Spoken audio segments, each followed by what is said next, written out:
Hi friends! ఈరోజు మనం ఇంట్లోనే చాలా ఈజీగా, చాలా రుచిగా ఉండే పప్పుచారు ఎలా చేయాలో చూద్దాం.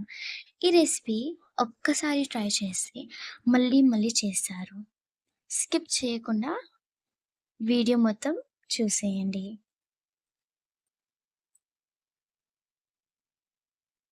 ఇప్పుడు కుక్కర్‌లో ఒక కప్పు కందిపప్పును తీసుకొని దానిని 2 టైమ్స్ కడుక్కోవాలి.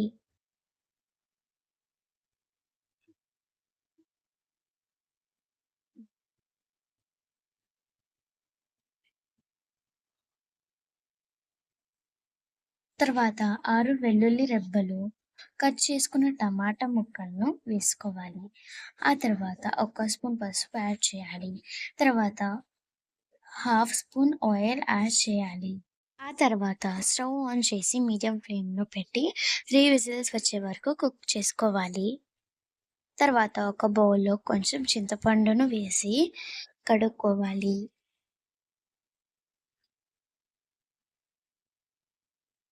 తర్వాత కొంచెం వాటర్ వేసి పక్కన పెట్టుకోవాలి. తర్వాత ఒక బౌల్ తీసుకొని అందులో తరిగిన ఉల్లిపాయలను కట్ చేసుకున్న 2 టమాటా ముక్కలను, 6 కట్ చేసుకున్న పచ్చిమిర్చులను, కొంచెం కరివేపాకును, కొంచెం కొత్తిమీర యాడ్ చేసుకొని ముందుగా నానబెట్టుకున్న చింతపండు రసాన్ని యాడ్ చేసుకోవాలి. తర్వాత స్టవ్ ఆన్ చేసి చింతపండు రసం మరిగిన వరకు కొంచెం అందులో సాల్ట్, కొంచెం అల్లం వెల్లుల్లి పేస్ట్, కొంచెం కారం పౌడర్ వేసి బాగా మరగనివ్వాలి. మరిగిన తర్వాత ఉడకపెట్టుకున్న పప్పును యాడ్ చేసుకోవాలి. అలా యాడ్ చేసుకున్న దాన్ని స్టవ్ మీడియం ఫ్లేమ్‌లో పెట్టి 10 నిమిషాల పైన నురుగు పోయే విధంగా పప్పును మరగనివ్వాలి.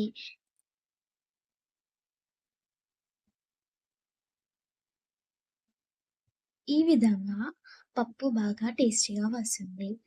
ఇప్పుడు స్టవ్ ఆఫ్ చేసుకొని ఇంకొక పాన్ పెట్టి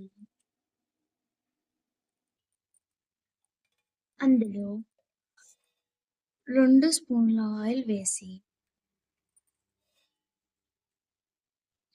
ఆయిల్ వేడయ్యాక ఒక స్పూన్ జీలకర్ర, ఒక స్పూన్ ఆవాలు, 5 వెల్లుల్లి రెబ్బలు, 5 ఎండుమిర్చి, కొంచెం ఇంగువ పౌడర్ వేసి తర్వాత కొంచెం కరివేపాకు, కొంచెం కొత్తిమీర వేసుకొని బాగా కలపాలి.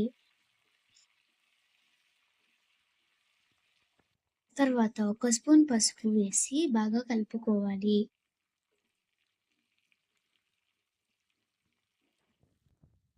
ఈ తాలింపును చారులో వేసి బాగా కలపాలి. అంతే, రెడీ. పప్పుచారు. వేడి వేడి అన్నంలో ఈ పప్పుచారు వేసుకొని తింటే సూపర్ టేస్ట్. ఇది సింపుల్ అయినా చాలా టేస్టీగా ఉంటుంది. మీకు ఈ వీడియో నచ్చితే లైక్ చేయండి. మరిన్ని టేస్టీ రెసిపీ కోసం మా ఛానల్‌ని సబ్స్క్రైబ్ చేసుకోండి. Thank you for watching kitchen recipes.